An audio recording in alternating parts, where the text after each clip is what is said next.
Wildest imagining. I wanted to have a groovy show with groovy music, but I could have never thought this up. Thank you very much, Leif. That's great stuff. Very groovy label. Hey, who am I? Chopped liver. Yeah.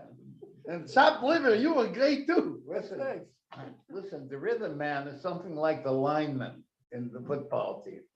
They ain't the lead guitar, but you can't live without them. Right, sure. Now, hey kids, what time is it? Time for Gesundheit Hate Street. It is time for Gesundheit Hate Street, and the story for tonight is called Shamil's Song. Our Rebbe taught this song called Shamil's Song, and he explained that he heard the song from the older Hasidim, and the story came with it. The story happened when the Tsarist government was expanding its dominion over all the contiguous territory, and they wanted to conquer the Caucasus Mountains. The people who lived there were not lowlanders, but like birds who soared on high. So you can see it even in our days. The revolution of the Chechens was the same thing. There are these people from the Caucasus who revolted against the government. And even though the Russian army overwhelmingly outnumbered the mountain people, they couldn't conquer them. Why? Because of the mountainous terrain, like we know about all guerrilla wars. But the Russians deceived the mountain people with false promises of peace and captured their leader, whose name was Shamil. And they banished him into the depths of Russia. And there in exile, he would remember his home in the high mountains, where he was free from his oppressor.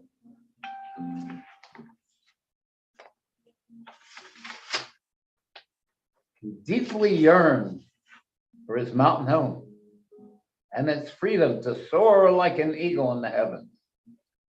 And he would sing his song, which opened with yearning and ended on the theme of hope that he would one day return home. Should we have the niggun now? Yeah, Bezalel, that in Chechnya, Shamil was actually a very popular name even till today. Really? Yeah, it's a name. I imagine it must go back to this Shamil. I'm sure it does. I mean, I knew him. He was a nice boy. Should we I was there, He used to come in the store. He never bought anything. Oh, okay, Bezalel, but he also never broke anything. That's pretty good. So should we have the niggun? Should we have the song now? Yeah, let's have this song. In the middle of the story? Here's this. We can do it. Here's Shamil's song. Ya mama moyna nam moy mama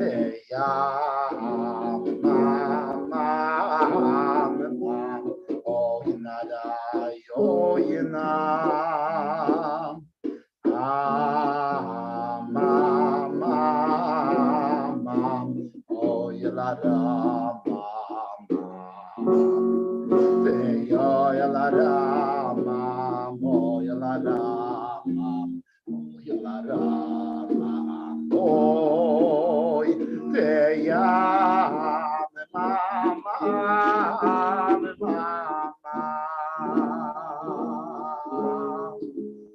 Teyoyala Rama, Moyala Rama, Moyala Rama, Oy, Teyam,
That Shamil was singing from the heart. He sure was. I told you, he was a nice boy. When the Hasidim heard the song, they connected it to the soul's descent to this world. A descent from the highest heights, like Shamil up in the mountain, to the lowest depth, like Shamil in exile in Russia. The soul on high is unified with Hashem. It's hewn from under the throne of glory from God's throne. It stands before the living God.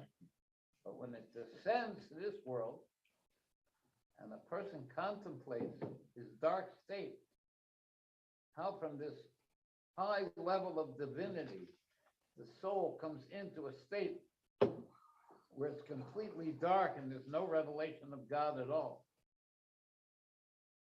How he's bound to the body and the animal soul. Each person knows how he has caused a blemish in his soul through sins. And even if he has fixed the damage, still his mitzvahs are not perfect. And even to every good action and desire, there are hurdles and obstacles. And even when he's aroused to love and fear Hashem and serve him happily, there's obstacles to that service. Nevertheless, even a great righteous person who serves Hashem with love of delight remains an entity separate from divinity. There's this guy who loves, and then there's Hashem that he loves. And even though all this is in order to achieve an ascent, the reason we come down here and get darkened up in the body and an animal soul, so that we'll reach a higher level than where we started, standing in front of Hashem.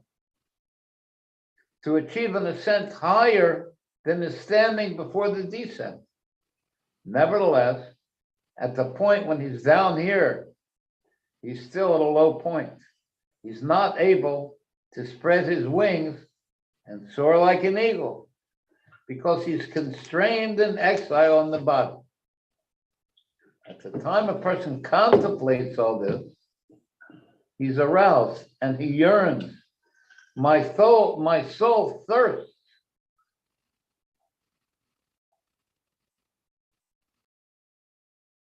My flesh yearns for you, yearns for the high mountains, for the source of the soul. Our forefathers, who were called mountains, from whom all their descendants inherited the level of high mountains. That's the high mountains where Shemiel came from. And that's what the Hasidim learned about themselves, that they come from the high mountains, which is our forefathers, Abraham, Isaac, and Jacob, which symbolize the godly levels of kindness and justice and beauty of the world of Atzilus, and even higher than Atzilus, all the way to the heights of the infinite, before the original contraction.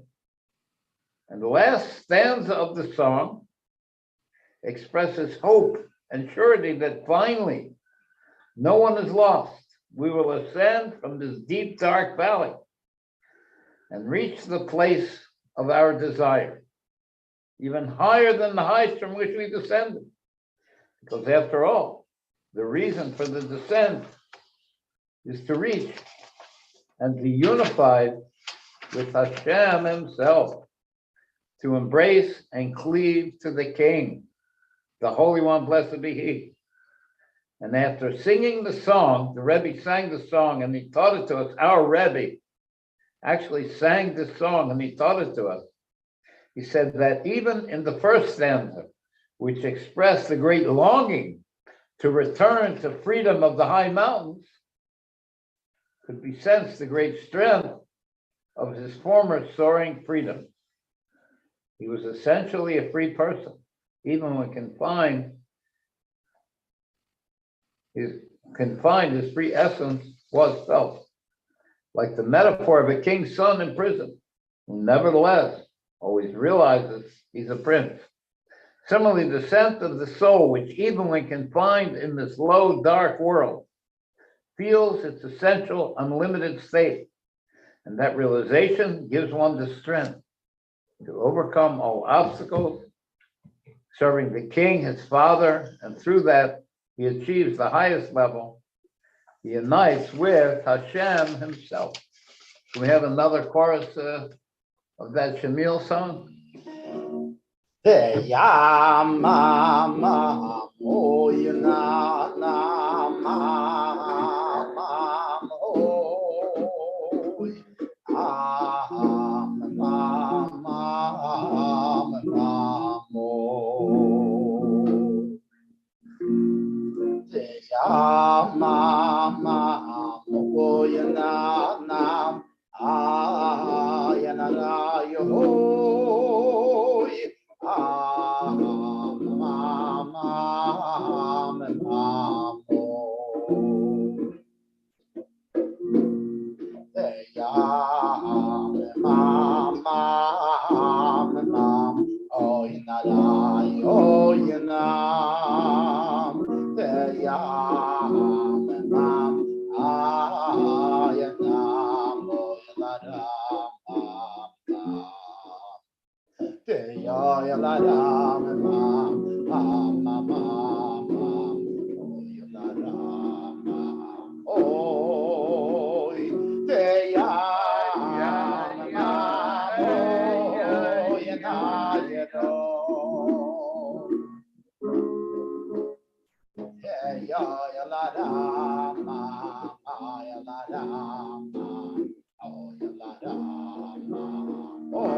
With that story, and with that song, our Rebbe reveals to us the point of existence.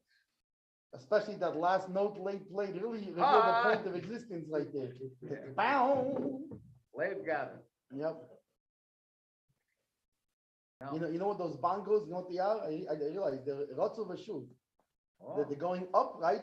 You have the one bongo is the going up to Hashem, and the other one is the Hashem coming down to the people. You think those are stam bongos? Stam bongos wouldn't sound like that. Well, maybe Hoshi has something to do with that too, but but he's got to have the right tools too.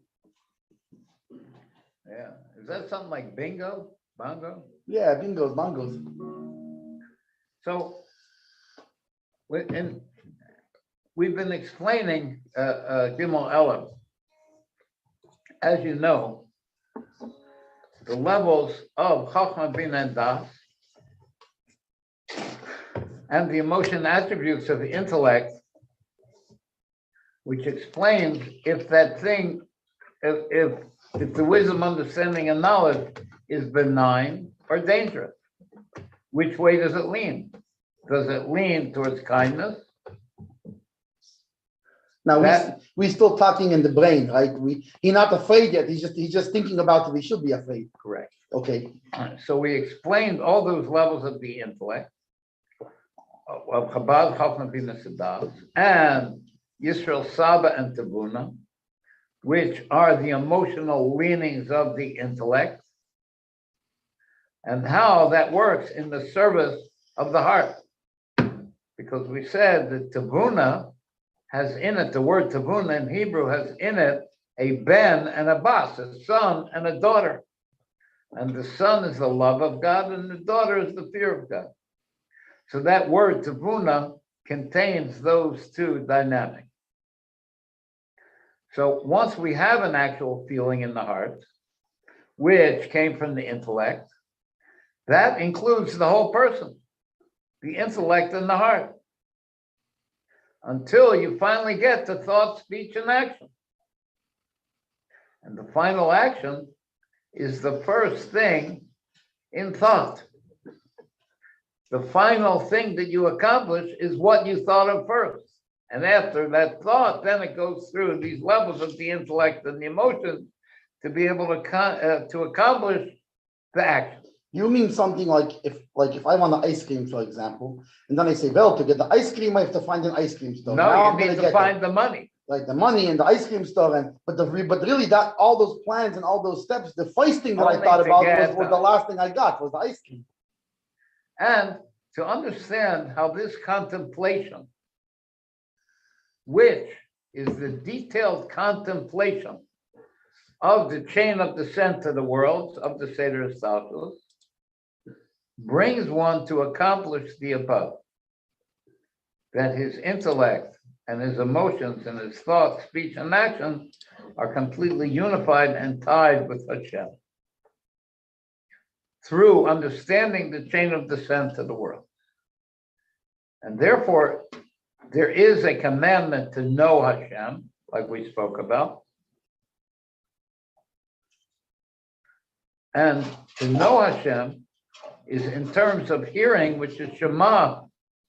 Listen, Israel, the Lord our God, the Lord is one.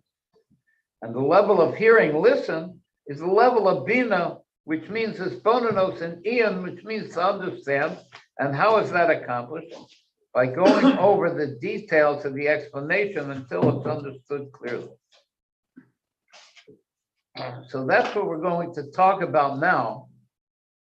How, in other words, up till now, we acquired the tools to achieve what we need to achieve. And now we're going to find out, particularly through this bonus, through understanding how the worlds are created from nothing. Now, in general, there's two levels of worlds. There's the hidden worlds. You listening, Gimel? Yeah, I'm looking. Let me put people on the place here. 2 levels of worlds right here. Okay, good. We're on page 1 at the Yeah. bottom. I got it. There's 2 levels of worlds. There's the hidden worlds, which are not revealed, which is the world of Atzilus and higher. And that's called the higher unity, because it is unified with the emanator of the world.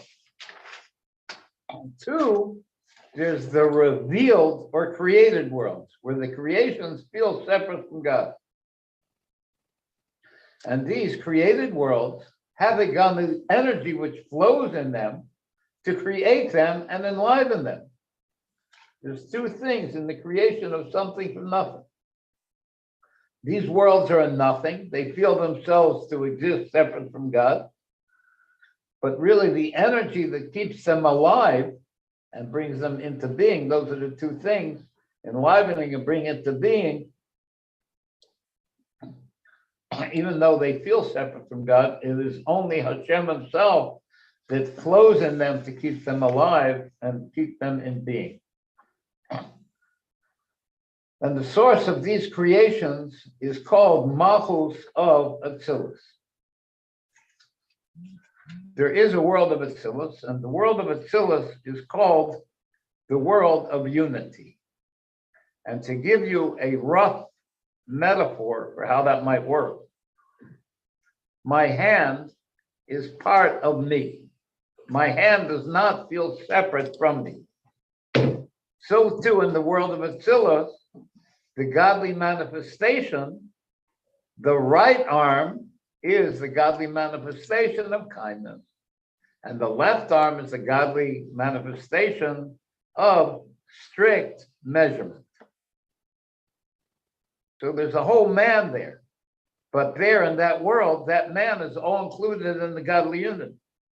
But how that world creates separate worlds that feel themselves separate is through the lowest level of that world, which is called Malchus of Atzilus, which is the godly thought and the godly speech, the decree of the king that creates the world. Let there be light. The one that is speaking, let there be light, is Malchus of Atzilus.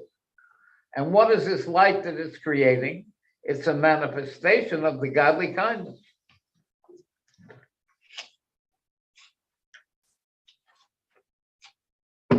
So the source of all the creations that feel separate from Hashem is the decree of the king, which is called Malchus of Atzilus.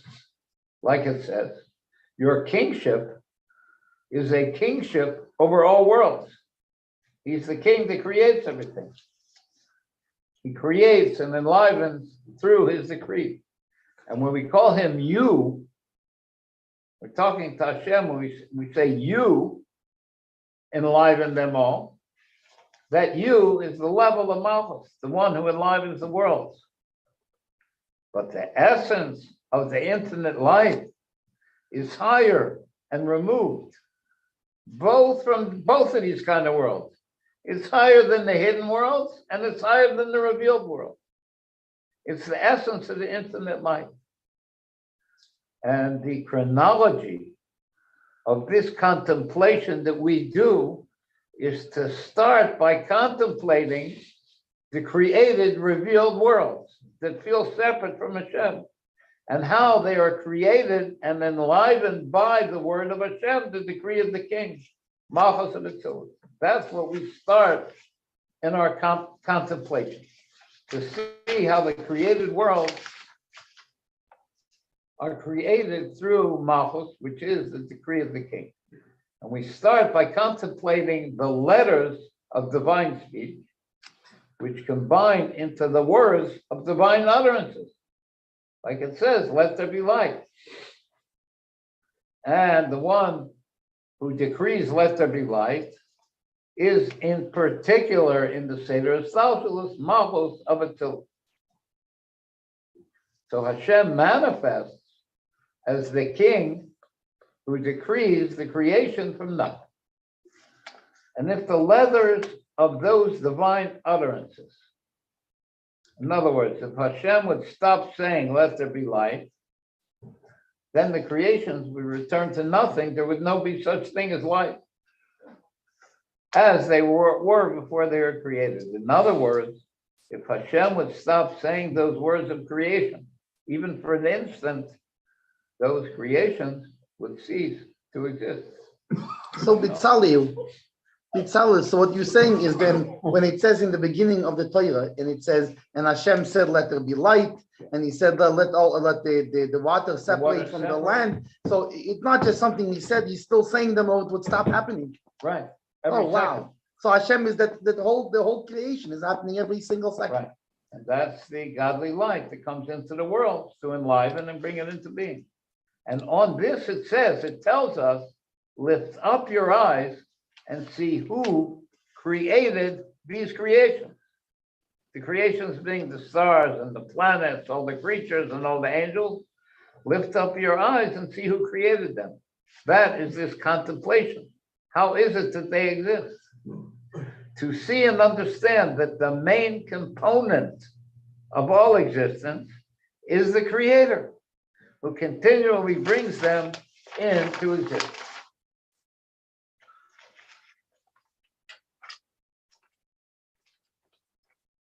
He creates these, and they are significant, and without him, they are insignificant, and without him, they are non-existent. And this contemplation is the understanding of how Malchus of Atzilus is unified with the created worlds. That's called the lower unity. And it's our starting point where we start from. And it's not that hard. It's not an act of faith to realize, number one, that there is an intelligence behind the creation.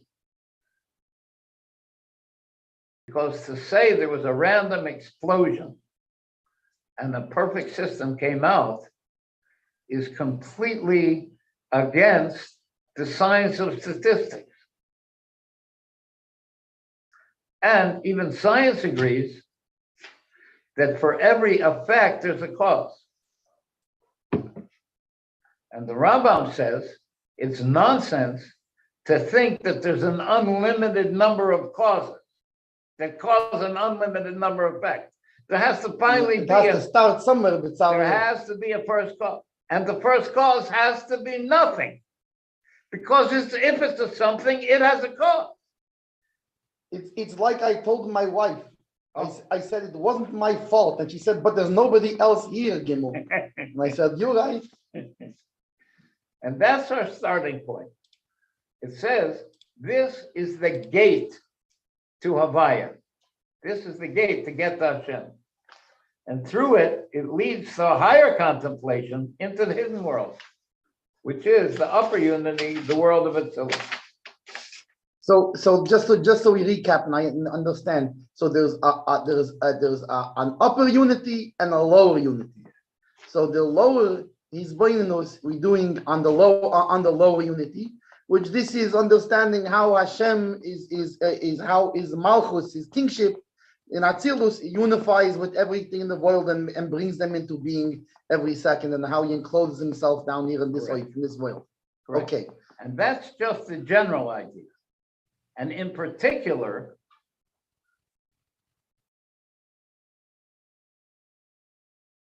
the waste matter from the wheel angels, which are very low angels, is what gives the energy for all the stars and planets to spin around.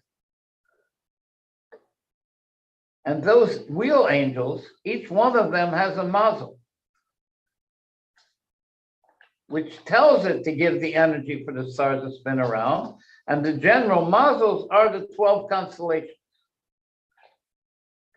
And so too, even those 12 constellations have a mazel that tells them to go around.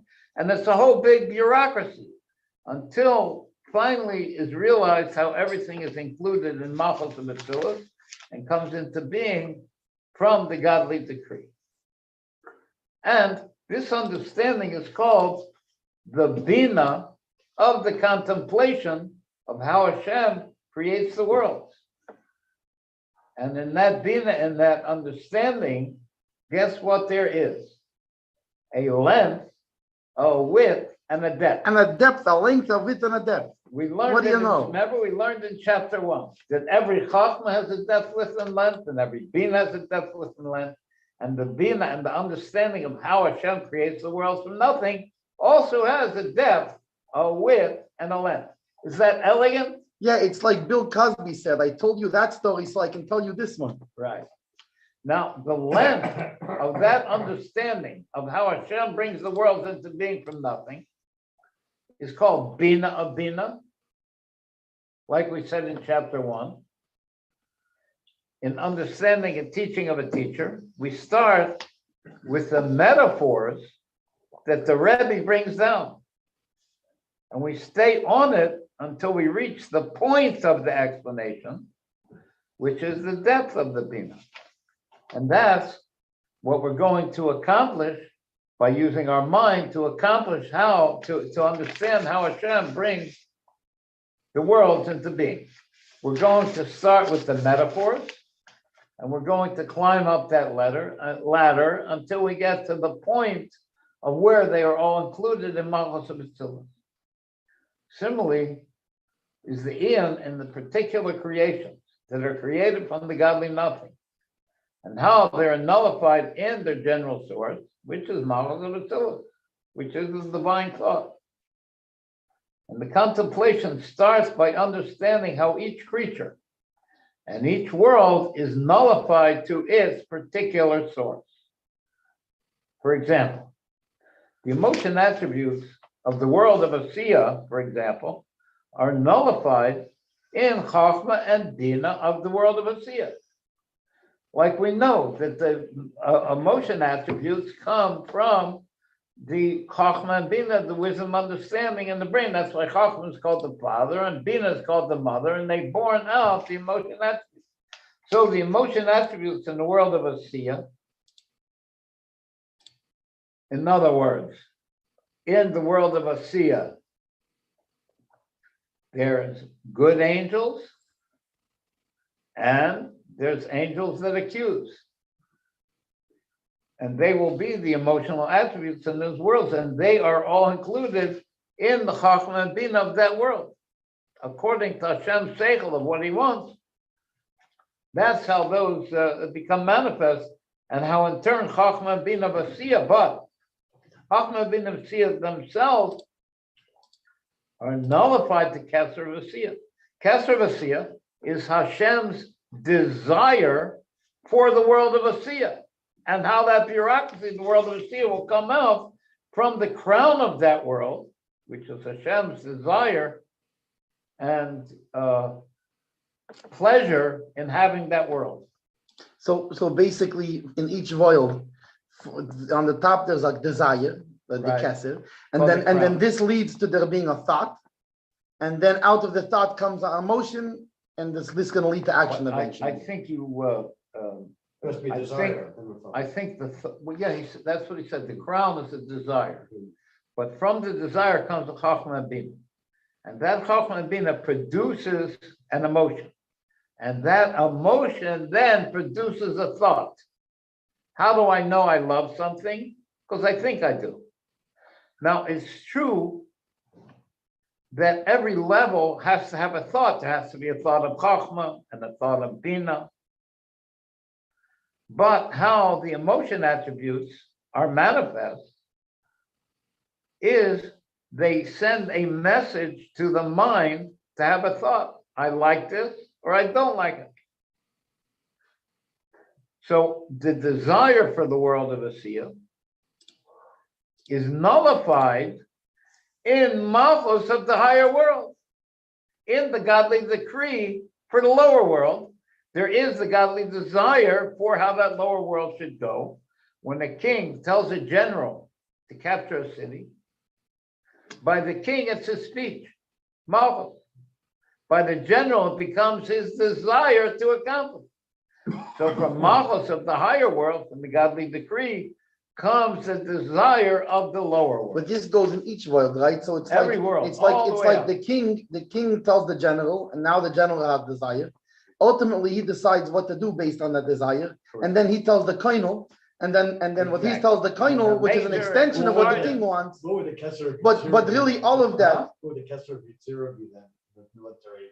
The Kesser of Yisro? That what would that be? Well, Oh, that would be Johnny. No, like the king says, I want to have battalions that are armed with this kind of stuff and that kind of stuff before he goes on a campaign. Something like that. But really, even what the colonel then tells the major and so on and so forth, really, it's all the will of the king. Right. All correct. carrying out the will of the All king. the way back. Okay. That's what we said. It's all included in Malchus of Atzilus. Finally, through this process to understand, it all telescopes back to the general source, like you just said, of all creation, which is Malchus of Atzilus, like it says, your kingship is a kingship of all worlds. Your kingship, the word your kingship, is Malchus of Atzilus. That is the depth of this exponent. That's the depth of this understanding. of this detailed understanding of the creation of the world from nothing. I don't want to get too lost in the rarefied atmosphere. Maybe we can have Maybe we have a little, That's Negan something going. The desire to have the decree. that. Well, no, that's the desire to have the world of itself. But you're right. The first thought is the final, what you want finally to come out. You're right. And that only is just a particular desire. We're not up to the essential desire of Hashem and himself, which the essential desire of Hashem and himself is like a football owner. He has this great desire in building a beautiful stadium. But really what he wants is the Super Bowl. So too, when Hashem does this whole thing we're talking about, the real essential inner desire of Hashem is that we do a mitzvah down here in this world that he makes. In other words, he's building a stadium because he wants his team, the Jewish people, to win a Super Bowl in that stadium. Yeah, or for example, he wants a concert from the Beatles in the stadium, which we're going to have right now. During this year. Which one is that? I don't remember that one.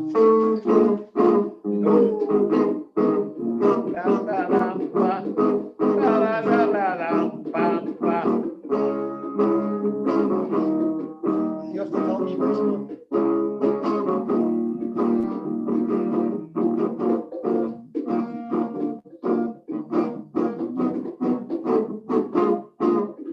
I can't remember which nigga that is. It's the level that's not known.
Dancing on that one. Now, we learned before in chapter 1 and 2 that Eon, which means to stay on the explanation until it's understood clearly, brings one to the mental bond with the depth of the explanation, with the point of the explanation, which is called the depth of Das. You bond to the point of the explanation with the mind, and that bond with the mind to the point of explanation, that's called Das. And the depth of the explanation and bonding to that depth, in our case, is the original godly nothing through which the worlds exist, Malchus of Atzilus. The depth of this understanding that we just went through is Malchus of Atzilus. And when we reach that, then we concentrate our mind on that fact, and through that bond, we'll come to realization and intellectual vision of the Chachma, which enlivens that Bina. So in contemplating the creation, after the realization that the whole creation is nullified to its general source, which is Malchus of Atzilus, and by concentrating, by putting our das on that idea, we will finally achieve a level of seeing intellectually, like I see, not I hear. The first thing is I hear, now I see. That is the upper unity of the hidden world of Atzilus. And how the 10 spheros in turn are unified with each other and ultimately included and nullified with the emanator. Baruch Hu, blessed be He. And that's the chachma of this contemplation, how the hidden worlds are unified with the emanator. And we start by understanding the details of those 10 spheros and their nullification to the higher spheros until is realized the inclusion of all in the emanator. And that's called the depth of chachma of this meditation. And to give you just a small idea of how those spheros of Atzilus are unified one with the other, our meditation before this took us up to the level of Malchus of Atzilus, and Malchus of Atzilus is a full partsuf. Partsuf means a face, means a full anthropomorphic, symbolic person. Doesn't mean that God is a person. It means that there's an intellect and emotions and thought, speech, and action on that level. He's not a person, but he's a real mensch. A real mensch. And how are those intellect and emotions of Malchus manifest? Because it's a famous thing. Malchus has nothing for itself. Malchus is like the moon that only shines the light of the sun. So how is it that Malchus becomes a full person? And the answer is that every one of the spheros have 10 spheros in it. And each one of them have a Malchus, like Chachma has a Malchus of Chachma, which is the letters through which it's revealed. And Bina has a Malchus of Bina. And Chesed has a Malchus of Chesed. So from Malchus of Chachma comes out Chachma of Malchus. And from Malchus of Bina comes out Bina of Malchus. So there's a way to understand how it is that the spheres of Atzilus are unified with each other, and they all come out from the emanator, because that is his rason, that there should be a world of Atzilus. If you guys have another Mitzalel, does Bina of Chesed, of Gevura, of Chachma, of Chesed also have a Malchus? Of course. I was always wondering about that, Leib. Anikin. It does. First of all, I just wanted to say, I wanted to tell you that I love Hashem, yes, I truly do. I love the Torah and the mitzvahs too. I love Hashem, yes, I truly do. And Hashem loves me too. That was just the introduction, Vladimir. What do you say? The Halik. Give us a few bars. The trilogy. You want to do that? Yeah. You have another idea. What do you want to do? Is that the boogie? Oh yeah. It's the It's the he rotzim with no. Let's do something else. I'm gonna surprise you.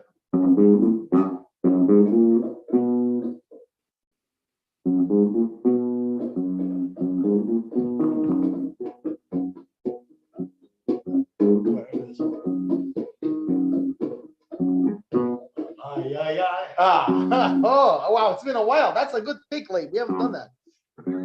ay ay ay did I am, ay ay ay did I am, ay ay ay did I am, did I ay ay ay ay ay did I am, ay ay did I am, ay ay did I am, did I ay am, ay ay did I am, ay ay did I am. Ay ay ay did I am, did I am, ay ay ay am, ay ay did I am, ay ay ay did I am, ay ay did I am, did I am, hey ay da did I la, ay ay ay am, ay am, hey oh did I la, oh ay am, hey ay da did I la, ay ay am, ay am. Hey ya, did I am, oh ya, aha, oh, ah ya, did I am, did I am, ay ya, did I am, did I am, ay yo, hey yo, did I am, ah oh, hey hey hey hey, ay did I am, mama, did I am, did I am. Ay ay yo, hey yo, hey did I bam, hey ay da did I la la, ay ay ay ay ay ay, hey ay did I la la, oh ay ay yo, hey ay da did I la la, hey ay ay ay ay ay did I yam, hey yo ay yam, hey ay ay did I yam, ay ay did I yam. Hey ya did I yam, did I ya ya ya ya ya, ya ya did I yam, ya ya did I yam, ya ya did I yam, hey did I ya ho hey, ya ya did I yam, ya ya did I yam, ya ya did I yam, hey did I lam bam bam bam bam, ya ya did I yam, ya ya did I yam, ya ya did I yam, did I ya ho. Oh, you now did a la la, my ya ya ya ya ya ya, hey ya did a yam, oh ya yo, hey yo, you now did a la la, my ya ya ya my ya ya, hey ya did a mam bam, hey ya ya, ah ho ho, oh ya ya ya, my ya ya did a ya, my ya ya did a ya, ay ay ay did a la, ay ay yo, hey yo. Oh, did I lam? Ah, oh, oh, oh, ya, did I jam? Oh, ya, did I jam? Ya, did I jam? Ah, ay, oh, hey, oh, na, did I lam? Hey, oh, did I lam? Ya, ya, hey, ya, did I jam? Ay, oh, ya, na, did I lam? Ya. Hey, ya, did I, ya, oh,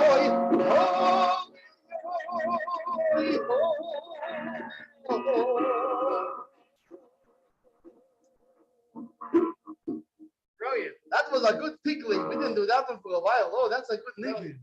brilliant. That was a good pick, I think. What do you think, Haishi? I thought that was good.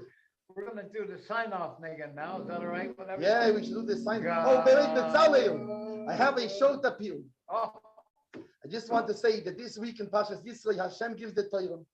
And you know, Hashem gave, the Torah is a gift. And the reason it's a gift, as we know, that it says before the Torah was given, Avram Avinu kept the Torah. All of the Torah. But the question, how he could keep it. Was there a Levi that he could give a tithe to? Was there a Beis HaMikdash he can bring his korban in? there was a Cohen. There was a Kohen, that there was. But there wasn't a Levi. He could not remember Miriam. That's one of the mitzvahs, because Miriam was not even born yet. Right? But so Avram did these things in a spiritual way, but he had to do it to his own labor. But the problem is, we're not Avram Avinu. We can't do this kind of thing by ourselves. And this is why the Torah is such a big gift. That to doing just physical actions, Hashem gives us the ability to unify his name in the heavens and the earth the same way like Avram No, Avinu not did. the same way. More. More than Avram Avinu did. Even Because more. by him, when whatever tefillin he did, it didn't stay. The It holiness didn't stick. stay. It didn't, you know why? There was no piece of cake for it to stick in. Right.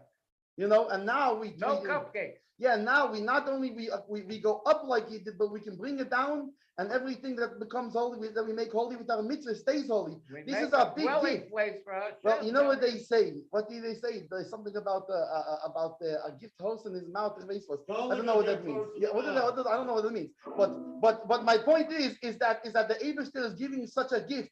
If we have even a little bit of seichel, let's take the gift. So this Shabbos now we have the giving of the Torah. We should renew our commitment to keeping one more mitzvah and one more mitzvah. This beautiful gift that Hashem gave us, that we can bring Him down, His essence down to this point. That's all I got to say, Vitzali. I have a short story. Good. Very short, and it leaves us with something to think about. It doesn't give us an answer, but that's also good. When the Rebbe Rashab was 5 years old, he went into his grandfather, the Tzemach Tzedek, and the Tzemach Tzedek asked him, "What are you learning in school?" So he told him, "This week is Parshas Yisro." He said, "It's Matan Torah, the giving of the Torah." The Tzemach Tzedek said, "Matan Torah is on Shavuos." So the boy said, "What's the difference?" So the Tzemach Tzedek said, "I don't know." So the boy said, "You're the Zayda, you have to know." So the boy's father, the Rebbe Marash, was there in the room, and he indicated to his father, the Tzemach Tzedek, that yeah, he really has to know. So he told the boy, Parshas Yisro, the king is in the field. On Shavuos, the king is in the palace. How to understand that music, I don't know, but it's an amazing story. That's something that chew on, Betzalel. That's what I think. Yeah.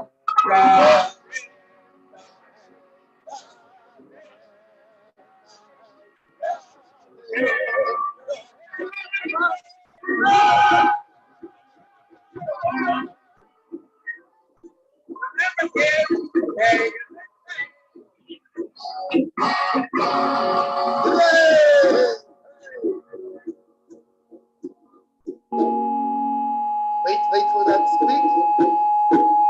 Oh yeah. Labe like Snyder McSnyder says, ah yeah.